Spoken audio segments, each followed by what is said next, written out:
What's up guys? Everything Trump says is fake. Shocking claim by White House insider. भाई मैं तो कह रहा हूँ ये हमेशा जानबूझ के कुछ ना कुछ करता है कि दुनिया में अफरा तफरी से मचा दे। देखते हैं पूरी वीडियो, फिर मैं भी अपना एनालिसिस जरूर शेयर करूंगा। प्रशांत धवन सर की वीडियो है 1 2 3 गो।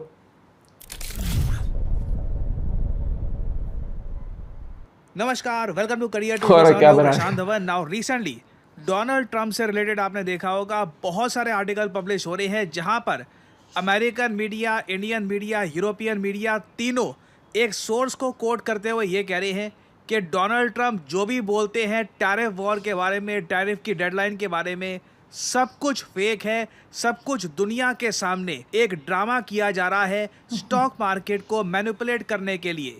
यहाँ पे आप देख पाओगे article, it's all fake. Donald Trump की जो ट्रेड वॉर है ये बस शो के लिए है। मैं तो बता रहा हूँ इतनी हरकतें करने से कुछ होना नहीं। थिएटर चल रहा है जिसमें दो मेन इनके टारगेट हैं। एक तो स्टॉक मार्केट मैनिपुलेशन, जहाँ पे ऑब्वियसली अब कल को मान लो, अगेन ये जो मैं आपको बात बताने वाला हूँ ये मेरा ओपिनियन नहीं है, ये जो आज के समय व्हाइट हाउस के इनसाइडर ने इंफॉर्मेशन लीक करी है दुनिया के सामने, जो आर्टिकल्स में पब्लिश की जा रही है कि Trump admin insider blows lid off tariffs, it's all fake. ये मैं आपको बता रहा हूँ कि व्हाइट हाउस के एक इनसाइडर ने, व्हाइट हाउस में ये काम करने वाले आदमी ने दुनिया को क्या रिवील किया है डोनाल्ड ट्रंप के बारे में। और ऑनेस्टली जिस तरीके से डोनाल्ड ट्रंप फ्लिप फ्लॉप करते हैं, एक बात नोट करना, काफ़ी बार ना डोनाल्ड ट्रंप की बड़ी स्टेटमेंट या तो आती है बिल्कुल आप कह लो फ्राइडे को या फिर संडे रात को। फ्राइडे को क्योंकि आपको पता होगा जो स्टॉक मार्केट है यूजुअली दुनिया भर में मंडे से फ्राइडे ओपन रहती है। और फिर अगर मान लो कि मंडे को ट्रंप चाहते हैं कि स्टॉक मार्केट गिर जाए या उड़ जाए, तो संडे को कोई ऐसी ट्वीट कर देंगे, कुछ बहुत ज़रा सनसनी ट्वीट कि चाइना मेरी बात नहीं मान रहा, चाइना में मैं लगा दूंगा 1000-2000% या जितने भी परसेंट टैरिफ लगा दूंगा, सडनली स्टॉक मार्केट हिल जाएगी। और अगेन इस सब के बारे में सबसे पहले जानकारी ट्रंप और ट्रंप के करीबी लोगों को होगी। और ये न्यूज़ देखिए भारत के लिए बहुत इंपॉर्टेंट है, क्योंकि आपने देखा होगा इंडिया में कॉन्स्टेंटली आज के समय ये डिबेट चल रहा है कि यूएसए के साथ ट्रेड डील करे या ना करे, ट्रंप की डेडलाइन का क्या होगा। ट्रंप का जो एक अभी रिसेंटली बताया जा रहा है, ट्रंप ने 12 देशों को चिट्ठियां लिखी है यूएस ऑफर की और ये कहा है इस ऑफर को या तो एक्सेप्ट करना है करो, नहीं तो चले जाओ, कोई डील नहीं होगी तुम्हारी यूएसए के साथ। इधर यहाँ पे आप लोग देख पाओगे आर्टिकल, ट्रंप ने रिसेंटली 12 देशों को इंक्लूडिंग इंडिया बताया जा रहा है चिट्ठी लिखी है। वहाँ पे ट्रंप का ऑफर है कि हम इतने टैरिफ कम करेंगे, तुम इतने % टैरिफ कम करो, 1 अगस्त तक मानना है मान जाओ, नहीं तो उसके बाद मेरे टैरिफ लग जाएंगे तुम पर। ये बात यूएसए के सेक्रेटरी स्कॉट बेसेंट ने कही है। अगेन ये जो स्टेटमेंट्स है ना, इन रिस्पेक्टिव कंट्रीज की स्टॉक मार्केट, इन्वेस्टमेंट मूड, इन सब को मैनिपुलेट करने के लिए, हिलाने के लिए, आप खुद समझ सकते हैं। अचानक से ट्रंप अगर ये कह देते हैं भारत को कि लगा दूंगा मैं 50% टैरिफ, सडनली हमारी स्टॉक मार्केट यूं क्रैश करेगी। क्योंकि जैसे आप लोग जानते हैं जब इंडिया और यूएस ट्रेड करते हैं हमको 35 से लेकर 40 बिलियन डॉलर का सरप्लस मिलता है। हम ज़्यादा बेचते हैं यूएसए को, एटलीस्ट जब हम बात करते हैं गुड्स की। और आपने देखा होगा जब से ट्रंप ने ये 1 अगस्त की डेडलाइन दी है, भारत में भी इस डेडलाइन को लेकर काफ़ी पॉलिटिक्स हुई है। For example Rahul Gandhi, opposition party के लीडर, इन्होंने रिसेंटली एक स्टेटमेंट दी। इन्होंने ये दावा किया कि जो करंट गवर्नमेंट है ये झुक जाएगी ट्रंप के डेडलाइन के सामने। यहाँ पे आप देख पाओगे कह रहे हैं कि ट्रंप का दबाव इतना है कि करंट गवर्नमेंट उसको सहन नहीं कर पाएगी। नाउ अगेन आप समझ सकते हैं कि ऐसे टाइम में सडनली व्हाइट हाउस के विसल ब्लोअर का ये कह देना कि देखो ये जो डेडलाइन है ना, जिसको लेकर हर देश में अंदर क्योस मचा हुआ है, मिनिस्टर्स आपस में बात कर रहे हैं क्या करें, ट्रंप की डेडलाइन आ रखी है, नहीं मानी बात तो पीछे रह जाएंगे हम, ये सब फेक है। ये बस एक शो हो रहा है ताकि यूएसए की जनता के सामने दिखा सके कि मैं तो देखिए बहुत काम कर रहा हूँ, मुझसे ज़्यादा कोई काम करता ही नहीं है। ठीक है, देखो टैरिफ लगाने हैं, टैरिफ हटाने हैं, किस पर कितने टैरिफ लगाने हैं, यूएसए की तरक्की कैसे करनी है, ये सब मैं कर रहा हूँ। जबकि ये बस एक शो है यूएसए की जनता के लिए। और अगेन जैसे मैंने आपको बताया, फॉर स्टॉक मार्केट मैनिपुलेशन। इधर आप देख पाओगे कोई अर्जेंसी नहीं है व्हाइट हाउस के अंदर। ये सारा जो ये बताया जा रहा है कि जी अब डेडलाइन है वगैरह, डेडलाइन आराम से आगे पुश हो जाएगी, बातचीत में भी बहुत ज़्यादा फ्लेक्सिबिलिटी आ जाएगी। और आप अगर इंडियन पर्सपेक्टिव से सोच कर देखें क्या हम यहाँ पर जो ये व्हाइट हाउस का इनसाइडर ये बात बोल रहा है, जो अगेन आप अगर 2 महीने पहले जाओगे ना, तो ट्रम्प पर उस वक्त भी इनसाइडर ट्रेडिंग का आरोप लगा था कि ऐसी ये स्टेटमेंट देते हैं अपने सोशल मीडिया प्लेटफॉर्म से, सिंस ये प्रेसिडेंट है यूएस के, अचानक से पैनिक मच जाता है, लोग सेल करना स्टार्ट कर देते हैं स्टॉक्स को। तो अगेन ट्रम्प पे देखो ये आरोप पहले लग चुका है, मगर अब ओपनली व्हाइट हाउस के इनसाइडर जो ये बात बोल रहे हैं कि ना सिर्फ यहाँ तक ये पूरी जो ये वार्निंग है, डेडलाइन है, सब कुछ फेक है।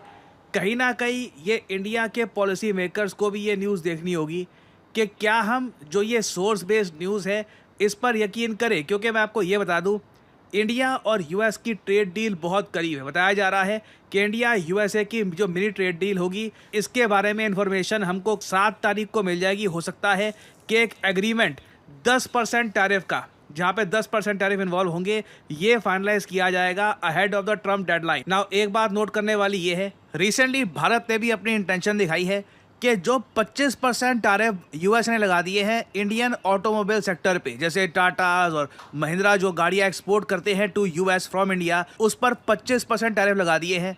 इंडिया भी अब $700 मिलियन वर्थ के टैरिफ यूएस पे लगा सकता है। इधर आप देख पाओगे इंडिया ने ओपनली ये बात बोल दी है कि हमारे पास WTO राइट के अंडर प्रॉपर रूम है कि हम यूएस के ऑटो टैरिफ्स का जवाब दें।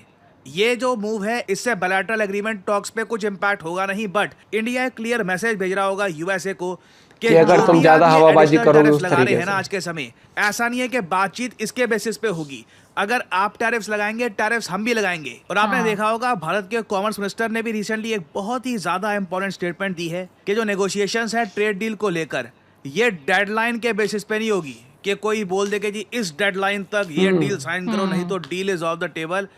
तो आप कह सकते हैं यहाँ पर India has called Donald Trump's bluff. इसका मतलब ये यहाँ पर नहीं कह रहा कि इंडिया यूएस रिलेशंस खराब हो गए, बट ये जो व्हाइट हाउस वाली बात अब छापी जा रही है ना, ऐसा लग रहा है कि जो मेजर कंट्रीज हैं उनकी सरकारों को ऑलरेडी काफ़ी हद तक पता है कि जो भी ये धमकियां हैं वगैरह, जो भी ये टैरिफ की बात हो रही है, काफ़ी हद तक फेक है। डेडलाइंस आगे बढ़ा दी जाएंगी, डिस्कशंस आगे होते रहेंगे। हाँ, अगर मान लीजिए ट्रम्प को कुछ स्टॉक मार्केट में उथल पुथल करना हो तो स्टेटमेंट तो उनकी तरफ से कोई ऐसी आ सकती है जो उनको सूट करती है। सो अगेन ये अनफॉर्चुनेट है मेरे हिसाब से ट्रम्प प्रेसिडेंसी में जो आज के समय ये हो रहा है, क्योंकि आई थिंक आप लोग भी एग्री करेंगे जो ये आज के समय आरोप लगाए जा रहे हैं ट्रम्प पे। और अगेन ये ऐसा नहीं है कि ट्रम्प पे ये आरोप बिल्कुल हवा में लग रहे हैं, काफ़ी हद तक ये जो आरोप है रियल भी लगते हैं। जिस तरीके से ट्रम्प फ्लिप फ्लॉप करते हैं चाइना के टैरिफ्स को लेकर, सुबह शाम बन गया यूएसए में टाको, ट्रम्प ऑलवेज चिकन्स आउट। तो अगर ये बात जेन्युइनली सच है कि कोई डेडलाइन नहीं है, ट्रम्प के टैरिफ्स फेक है, एक थिएट्रिकल शो चल रहा है दुनिया के सामने,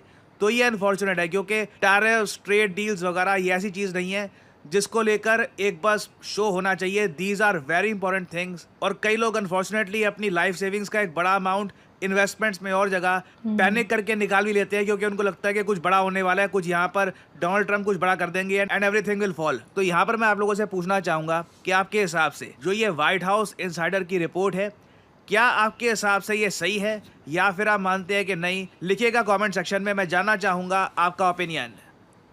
बात सही हो, गलत हो, फेक हो, सही हो, उससे मतलब नहीं, लेकिन ये चीज़ हमने ज़रूर देखी है कि ये एक दिन उसके कहता है मैं चाइना में 500 टैरिफ लगा रहा हूँ 500%, फिर कहता है मेरी चाइना से बात हो गई है, अब हम म्यूचुअल एग्रीमेंट पर आ गए।